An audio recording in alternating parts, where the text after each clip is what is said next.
आपकी बेटी भी हूँ, आप सब मेरे परिवार के सदस्य हैं। उस नाते मेरा फर्ज बनता है कि मैं आपके बीच में आऊँ, आपसे आपका हालचाल जानूँ, आपकी खैर खैरियत जानूँ, और एक विधायक होने के नाते जो मैं आपके लिए कर सकती हूँ वो करूँ, चाहे आपने मुझे वोट दी है चाहे नहीं दी। अगर दी है तो मेरे सर आंखों पर है, अगर नहीं दी है तो मैं 2.5 साल बाद जो दोबारा वोट डलेगी उसका एक गुंजाइश का खाता आपके बीच में छोड़ के जाना चाहिए। हो सकता है आपने मुझे उस वक्त इस काबिल ना समझा हो कि आप मुझे वोट दें, हो सकता है 2.5 साल के बाद आपके मन में कोई गुंजाइश आ जाए तो दे दो।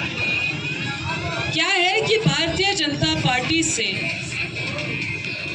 मेव कौम, भाई मैं भी मेवात की रहने वाली हूँ, कोई बाहर की रहने वाली ना हूँ, और आपसे तो बॉर्डर पार करते चलते चलते मेरा गांव आ जाता है। मेव भाई बहुत पुराने जो हैं कांग्रेस के वोटर हैं। आपने यहाँ से बड़े बड़े विधायक बनाए, बड़े मंत्री बनाए। मैं आज चौधरी तैयब हुसैन साहब को, मरहूम साहब को याद करूं। पूरे इलाके के चौधरी हैं, आज भी उनका परिवार, मैं तहे दिल से उनके परिवार की और मरहूम चौधरी साहब की बड़ी इज्जत करती हूँ। आज भी पूरे मेवात के चौधरी माने जाते हैं। ये आपकी रहनुमाई रही कि आपने चौधरी साहब को 3 स्टेट से ना केवल विधायक बनाया बल्कि मंत्री बनाया। ये आपकी कौम की उनकी तरफ वफादारी रही, आपकी कौम की उनकी तरफ ईमान रहा।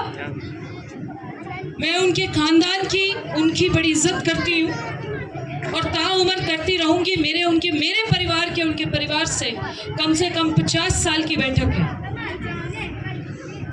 इसलिए आपसे आज इल्तिजा करने आई हूँ कि आपने इतनी बड़ी बड़ी शख्सियतों को नवाजा है, इतने बड़े बड़े दिग्गजों को यहाँ से बना के भेजा है।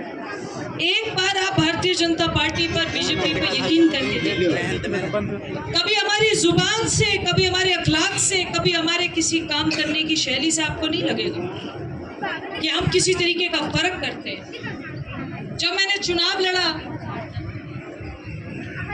तो उस वक्त एक बात चली थी कि जी ये गांव का हेडक्वार्टर होना चाहिए था उचेड़ा। जब पंचायतों का परिसीमन हो रहा था कि जी तब धरना भी दिया गया था।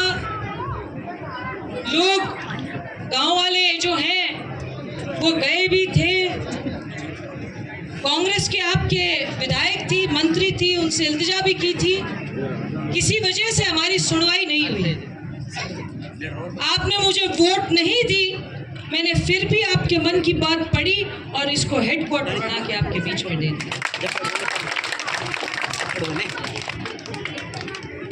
नोमान को जब प्रधान बनाया था तब किसी ने नहीं सोचा था कि 9 गैयों से कभी प्रधान बन सकता है।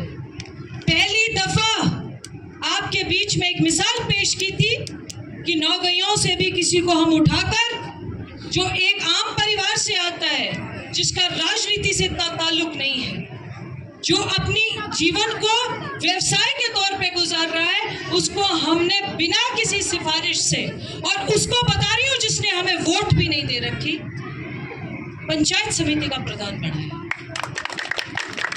एक बार नहीं 2 बार बनाया। और आज भी आपके बीच में वादा करके जा रही हूँ। आपका और हमारा भाईचारा है, आपकी और हमारी सरपरस्ती है, आपकी और हमारी रिश्तेदारी है।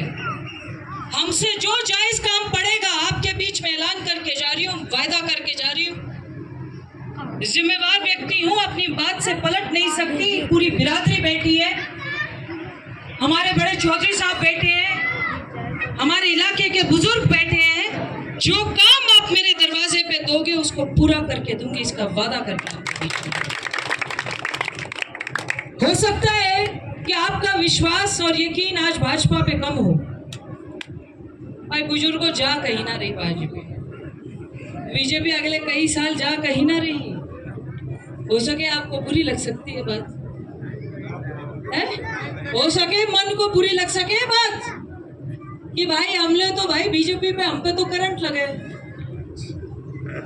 कमल का बटन दबाते हुए आपको करंट लगता है, पर मैं आपको बता दूं, ये अकेली पार्टी है पूरी देश में किसी को धर्म, जाति, मजहब के नाम पर नहीं बांटती तो नौक्षम चौधरी को कामा से चुनाव नहीं लड़ाती।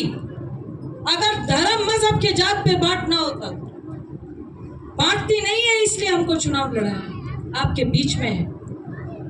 ये अकेली पार्टी है जो किसी का विकास करने में, तरक्की करने में कोई फर्क नहीं करती। मैं 2.5 साल से यहाँ हूँ, आपने कभी सुना किसी के खिलाफ झूठा मुकदमा दर्ज हुआ हो? मैंने कराया। कहीं ने सुना है आज तक एक आदमी खड़ा हो जाए विधानसभा में, मैं इस्तीफा दे दूं, कि नौक्षम का इसने विरोध किया, इसने वोट नहीं दी, उसकी रोजी रोटी पे हमने हमला किया हो? एक आदमी खड़ा करके बता दीजिए विधानसभा। हम ईमान से रहते हैं, इंसानियत के धरती पर राजनीति करने आए हैं, लोगों को बांटकर सियासत करने नहीं आए, लोगों को हलक से पकड़कर सियासत करने नहीं आए हैं। आपके बीच में रूबरू होने आई हूं। आज भी आपने न्योता नहीं दिया है, आप सब नहीं बुलाते मुझे, आज भी मैंने अपने आप को खुद बुलाया है कि भाई मैं गांव में जाना चाहती हूँ, मेरे बुजुर्गों से, मेरे बड़े भाइयों